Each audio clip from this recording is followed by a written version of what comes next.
বাংলাদেশের একটি ছোট্ট সাঁওতাল গ্রাম থেকে উঠে আসা এক সাঁওতালি তরুণ, যার পায়ের জাদু আজ দেশের ফুটবল প্রেমীদের আশা দেখাচ্ছে।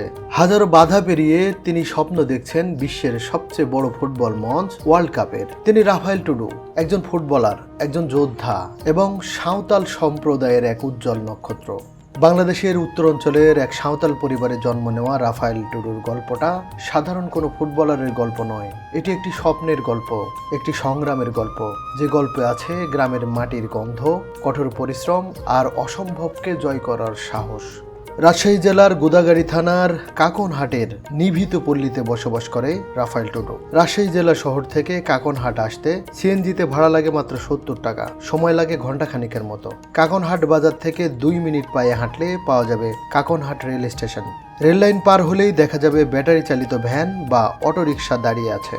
ভ্যানে উঠে 10 থেকে 15 মিনিট চললে পাওয়া যাবে আমতলিপাড়া গ্রামের রাফায়েল টুডুর বাড়ি। গ্রামীণ এ পথ আমার মন কেড়ে নিয়েছে।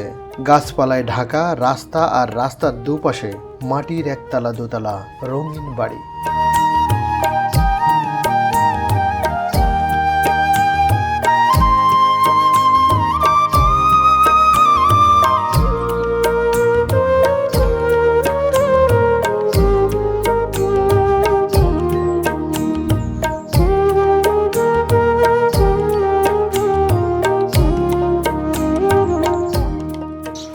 দর্শক আসসালামু আলাইকুম, স্বাগত জানাচ্ছি বাংলাদেশের রাজশাহী জেলার গোদাগাড়ী থানার কাকনহাটের আমতলি পাড়া গ্রামে। এই যে বিশ্বস্ত রাস্তা আর দুপাশে দেখছেন মাটি ঘর। এই মাটির ঘর সাঁওতাল আদিবাসী পল্লীর একটা উদাহরণ।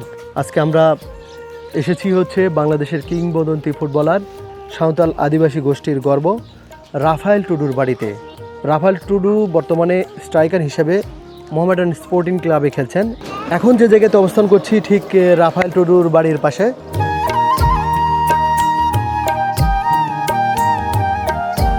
আর ঠিক যদি একটু ঘুরে এদিকে দাঁড়াই তাহলে দেখতে পাবো রাফায়েল টুডুর বাড়ি। এর যে পাশটা দেখছি পাশে সবগুলোই মাটির বাড়ি, আর এই গলিটা দিয়ে ঢুকলেই আমরা পাবো রাফায়েল টুডুর বাড়ি। বাড়িটাতে যদি প্রবেশ করি, এখানে যে বাড়িটি দেখতে পাচ্ছেন এটাই রাফায়েল টুডুর বাড়ি। বিশেষ করে এই সাইডটাতে যেনারা বসে আছেন ওনারা রাফায়েল টুডুরই পরিবারের অংশ। কেউ ভাই, কেউ ভাবি, আবার মা আছেন, রাফায়েল টুডুর ওয়াইফ আছেন। যে সামনে যেই ঘরটা দেখা যাচ্ছে এটাই রাফায়েল টুডুর ঘর। এখানেই রাফায়েল টুডু বসবাস করে। আমরা যদি এখানে ঢুকি তাহলে রাফায়েল টুডুর অনেক অর্জন আমাদের চোখের সামনে ভেসে উঠবে।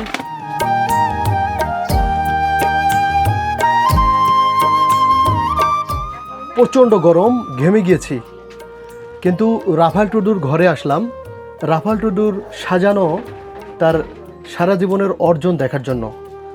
আপনারা দেখে অবাক হয়ে যাবেন যে কত পরিমাণের অর্জন তার আছে। গোল্ডেন বুট থেকে শুরু করে গোল্ডেন বল, বিভিন্ন ধরনের পুরস্কার কিন্তু আছে। গোল্ডেন গ্লোভসও রয়েছে।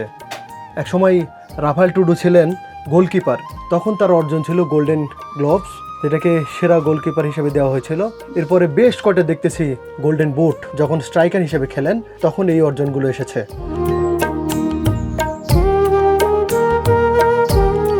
এই র্যাকটাই কথা বলছে রাফায়েল টুডু হয়ে, যে রাফায়েল টুডু কত বড় মানের খেলোয়াড়, তার অর্জন কতগুলো, সে আসলে কত দূর পর্যন্ত এগিয়ে গিয়েছে। এই মেডেলগুলো দেখলেই বোঝা যায়।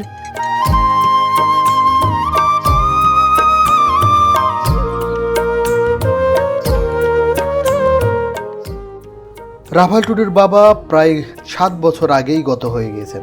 মা এখনো বেঁচে আছেন এবং স্বপ্ন দেখেন তার ছেলে একদিন বড় ফুটবলার হবেন। 4 ভাইয়ের মধ্যে সবচেয়ে ছোট রাফায়েল টুডু।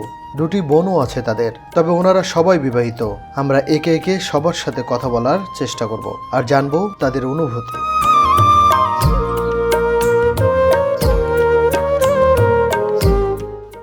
দর্শক, আমি এ পর্যায়ে কথা বলছি রাফায়েল টুডুর জন্মদাত্রী মায়ের সাথে। আসসালামু আলাইকুম, কেমন আছেন? ভালো আছেন? আপনি রাফায়েল টুডুর মা। রাফায়েল টুডু বাংলাদেশের একজন খ্যাতিমান ফুটবলার এই মুহূর্তে। আপনার অনুভূতিটা কি, কেমন লাগে? ভালো লাগে। মানুষ যখন রাস্তা দিয়ে যাওয়ার সময় বলে এটা রাফায়েল টুডুর মা, শুনতে ভালো লাগে না? সাঁওতাল আদিবাসী হিসেবে যে আপনার ছেলে এত দূর গেল, সেই হিসেবে আপনার ফিলিংসটা কেমন, অনুভূতিটা কেমন? খুবই খুশি। আপনার সন্তান কয়টা? 4টে, মেয়ে 2টে। মেয়ে দুটার বিয়ে হয়ে গেছে? সবার বিয়ে হয়ে গেছে? সবার বিয়ে হয়ে গেছে। আপনার হাজবেন্ড মানে রাফায়েল টুডুর বাবার, উনি কি গত হয়ে গেছেন, মারা গেছেন? কত বছর আগে মারা গেছেন? আর 7-8 বছর হয়ে গেল। 7 বছর হয়ে গেছে। উনি কি স্বাভাবিকভাবে মারা গেছেন? অসুস্থ, খুবই অসুস্থ, কিছু কাজ করতে পারতো না। আচ্ছা, আপনি রাফায়েল টুডুর কে হন? বউ করি কেন? ভাবি মানে বড় ভাইয়ের ওয়াইফ। আচ্ছা, আর উনি হচ্ছেন রাফায়েল টুডুর কাকা? কাকা, হ্যাঁ। আপনি আচ্ছা, তাহলে আপনারা হলো একই বাড়ির, একই বংশের সবাই। আচ্ছা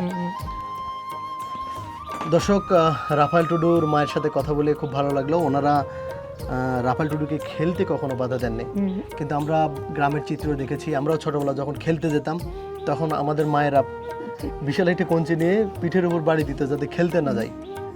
আসলে গ্রামের এইরকম একটা চিত্র কমন, কিন্তু রাফায়েল টুডুর ক্ষেত্রে সেটা ব্যতিক্রম ছিল। তাই আজ রাফায়েল টুডু একটা ব্র্যান্ড হিসেবে বাংলাদেশে পরিচিত হয়েছে। শুধু বাংলাদেশে না, সাঁওতাল আদিবাসীদের জন্য একটা ব্র্যান্ড।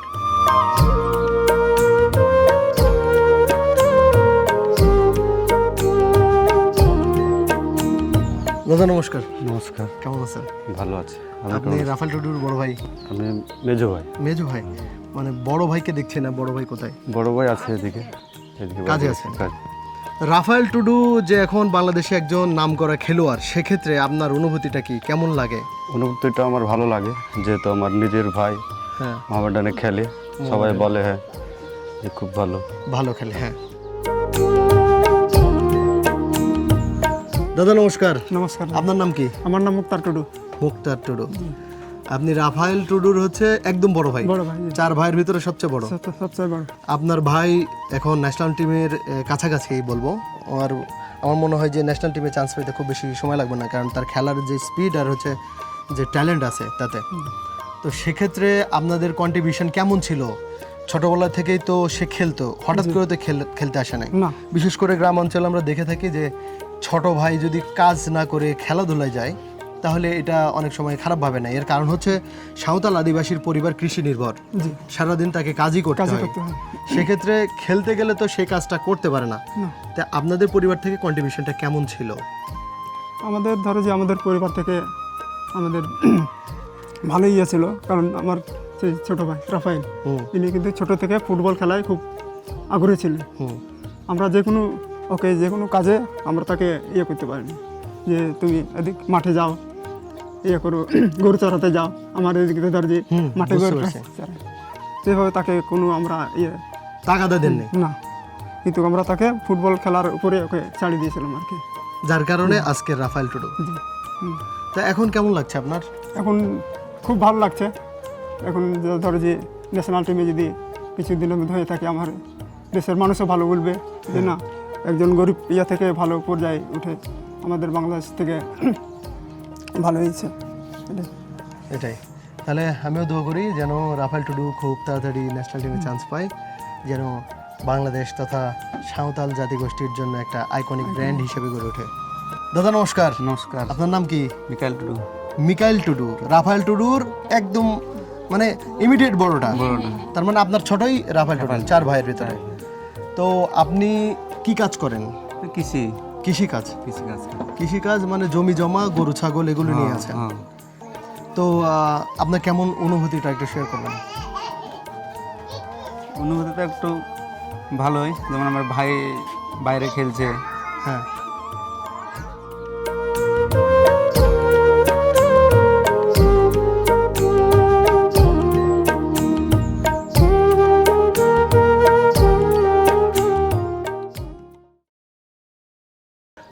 দর্শক এখানে আসলাম, এসে সবার সাথে কথা বললাম, খুব ভালো লাগলো।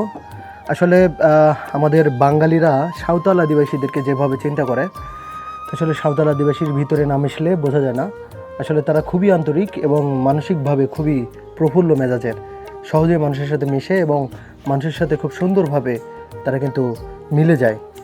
দেখুন আমি দীর্ঘদিন থেকে এই সাঁওতাল আদিবাসীদের নিয়ে কাজ করছি, তাই আমি এই কথাটা বলতে পারছি। অনেকেই সাঁওতালদের সাথে না মিশেই সাঁওতাল সম্পর্কে অনেক কিছু চিন্তাভাবনা করে। আমি এখন রাফায়েল টুডুর বাড়িতে, বৌদি আমাদেরকে চা দিয়েছেন, বিস্কিট দিয়েছেন, আমরা এখন এটা খাবো, চা বিস্কিট। আসলে চা বিস্কিট দিয়ে যে খুব বড় আতিথেয়তা বলবো না, এটা একটা আন্তরিকতা, যে দূর থেকে এসেছি, কথা বললাম, চা বিস্কুট খেলাম। এটাই আসলে মানুষের ভিতরে কি থাকে, মানুষের একটা স্মৃতি থাকে যে আমি রাফায়েল টুডুর বাড়িতে আসছিলাম, এসে এক কাপ চা খেয়েছি, সবার সাথে কথা বলেছি, সবাই আন্তরিক ছিল। এর চেয়ে বড় কিছু প্রয়োজন হয় না মানুষের জীবনে।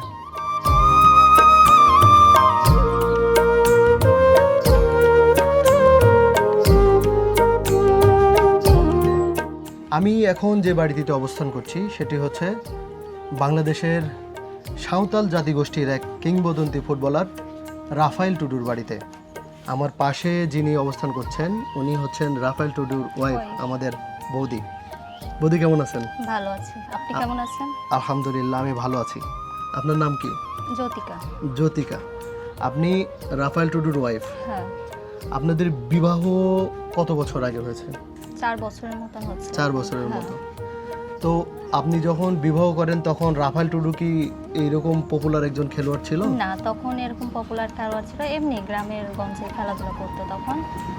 তারপরে আমাদের বিয়ে হয়েছে, বাট বিয়ের পর 2 বছর পরে মনে হয় এই ক্লাবে একটু জয়েন করেছে। কোন ক্লাবে জয়েন করে? Fakirapur young men's club. Fakirapul ইয়ারমেন্স ক্লাবটার পরে এখন হচ্ছে মোহামেডানে মোহামেডান, আছে, হ্যাঁ। কিন্তু তার আগে রাজশাহীর একটা ক্লাবে খেলেছেন উনি, এই কিশোর ফুটবল কিশোর একাডেমি। ফুটবল একাডেমি, এটা রাজশাহীর। হুম, আর আপনার বাবার বাড়ি কোথায়? পাশে মান্ডুইল। মান্ডোয়েল। আচ্ছা। হ্যাঁ। তো রাফায়েল টুডু বাংলাদেশের একজন পপুলার ফুটবলার, এটা তো হ্যাঁ, সবাই জানে। সেক্ষেত্রে আপনার অনুভূতিটা কেমন ওনার ওয়াইফ হিসেবে? এখন আমার অনুভূতিটা একটু অন্যরকম, মানে সবাই এখন ওকে চেনে বেশ ভালো নামে, যে ওর নাম ডাক হয়েছে, খ্যাতি হয়েছে, ভালো একজন খেলোয়াড়। হুম। এখন সবাই একটু বাইরে গিয়ে হলে বলে এই যে রাফায়েল টুডুর বউ, এরকম একটাই একটু ভালো লাগে। ভালো লাগে, শুনতে ভালো লাগে। আচ্ছা, সবাই চেনে ওকে। আপনার কোনো বাচ্চা কাচ্চা হয়েছে? না, বাচ্চা এখনো নেই। এখন সবার একটা আশা থাকে, আমারও আশা আছে যে ও একদিন ন্যাশনাল টিমে চান্স পাবে, বা এটাই আমাদের আশা, পরিবারেরও একটা আশা আছে, এটাই। হ্যাঁ, আমিও চাই রাফায়েল টুডু ন্যাশনাল টিমে চান্স পাক। আমার কাছে সবচাইতে বেশি আকর্ষণীয় যে জিনিসটা লেগেছে সেটা হচ্ছে সাঁওতাল আদিবাসীরা মোটামুটি আমাদের দেশে পিছিয়ে পড়া। সে জায়গা থেকে এরকম ন্যাশনাল পর্যায়ে একজন প্লেয়ার উঠবে, এটা কিন্তু অনেকটাই অকল্পনীয় ছিল। হুম, সেটাকেই বাস্তবে রূপ দিয়েছে রাফায়েল টুডু। রাফায়েল টুডুর খেলার স্টাইল, তার যে স্পিড, আমার মনে হয় সে অল্প সময়ের মধ্যেই ন্যাশনাল টিমে চান্স পাবে। আশা করি এবং দোয়াও করি যে যেন চান্স পাই, স্পেশালি সাঁওতাল আদিবাসী হিসেবে সে চান্স পাক, এটা আমি খুব ভালোভাবে চাই।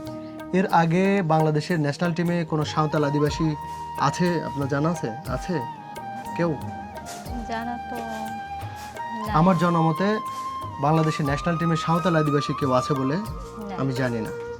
তো রাফায়েল টুডু যদি এই চান্সটা পায় তাহলে সেক্ষেত্রে প্রথম হিসেবে বাংলাদেশে একদম নাম করবে আর কি। হুম। তো বৌদি, আপনার আমার দর্শকের প্রতি কিছু বলার আছে? দর্শকের প্রতি একটাই বলার থাকে যে আপনারা সবাই রাফায়েলের জন্য দোয়া করবেন, ও যেন খুব তাড়াতাড়ি ন্যাশনাল টিমে চান্স পায়। দর্শক, বৌদির সাথে তাল মিলিয়ে আমিও বলছি যেন রাফায়েল টুডু খুব তাড়াতাড়ি ন্যাশনাল টিমে চান্স পায়, এই জন্য সবাই দোয়া করবেন। আর রাফায়েল টুডুর খেলা দেখবেন। রাফায়েল টুডু যখন গোলরক্ষক হিসেবে খেলেছে তখন খুব ভালো নাম করতে পারেনি, কিন্তু যখন স্ট্রাইকার হিসেবে এসেছে খুব দ্রুত গতির একজন স্ট্রাইকার হিসেবে কিন্তু নিজের জায়গা দখল করে নিয়েছে। ফকিরাপুল থেকে যখন মোহামেডানে এসেছে তখন তার গতিটা কিন্তু আরও বেড়েছে, আমরা লক্ষ্য করেছি। তাই সবাই দোয়া করবেন যেন রাফায়েল টুডু খুব অল্প সময়ের মধ্যে ন্যাশনাল টিমে চান্স পায়। আমরা ন্যাশনাল টিমে বিদেশের মাটিতে বাংলাদেশের পক্ষে রাফায়েল টুডুকে খেলতে দেখতে চাই। দর্শক, কেমন লেগেছে ভিডিও অবশ্যই কমেন্ট করে জানাবেন। যদি ভালো লাগে তাহলে অবশ্যই শেয়ার করে আরেকজনকে দেখার সুযোগ করে দেবেন। আপনারা জানেন যে আমি বাংলাদেশের সাঁওতাল আদিবাসী নিয়ে কাজ করি। সাঁওতাল আদিবাসীর একটু পিছিয়ে পড়া, কিন্তু এখন আস্তে আস্তে তারা ফ্রন্ট দিকে আসছে। আপনারা দোয়া করবেন যেন তারা পিছিয়ে পড়া হিসেবে না থাকে, সামনের দিকে আসে, সব জায়গায় যেন তাদের কন্ট্রিবিউশনটা শেয়ার করে। যারা সাঁওতাল আদিবাসী, বিশেষ করে ভারত থেকে যারা দেখছেন, তারা অবশ্যই এই চ্যানেলটিকে সাবস্ক্রাইব করবেন এবং শেয়ার করে আরেকজনকে দেখার সুযোগ করে দেবেন। আল্লাহ হাফেজ।